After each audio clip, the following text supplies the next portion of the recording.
Today we're going to talk about the quadriceps. We're going to start with the medial side and work our way laterally.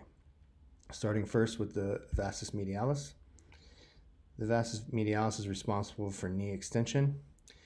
Is not only a powerful knee extensor, but it is also the muscle most responsible for knee tracking, which we'll dive into later. Next, we have the rectus femoris.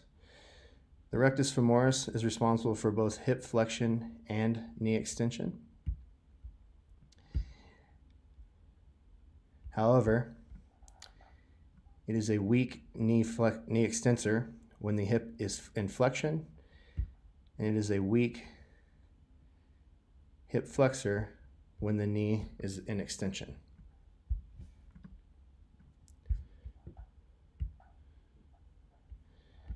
Next, we have the vastus lateralis, which is here. The vastus lateralis is also responsible for knee extension. It also plays a role in knee tracking.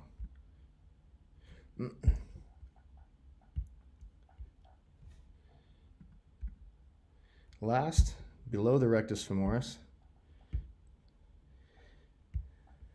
is the vastus intermedius. It is also responsible for knee extension.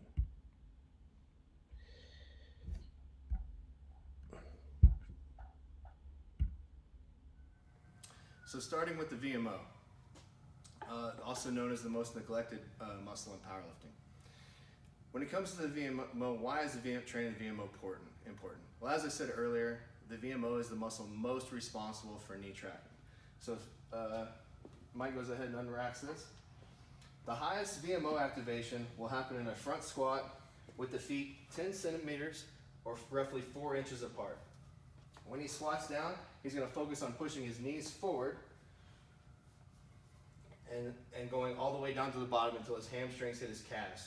Come up. Now, go back down. Despite what is somewhat popular belief, knee stability does not happen on an unstable surface. Okay? It happens in the bottom of a squat. And also, despite what a 1970s piece of paper said, going into a high degree of knee flexion is not dangerous. In fact, it's healthy for your knees. Every study since then has confirmed this. Okay. Now in powerlifting, you can go ahead and stand up. It's commonly regurgitated, go ahead and rack it. It is commonly regurgitated that valgus knee is caused by weak glutes.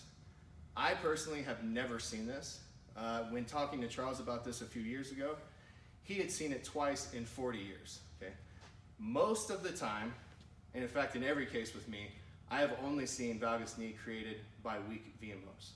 So if you have weak VMOs, try training them for 4 to 6 weeks, just focusing on your VMO, and see if the valgus knee doesn't go away.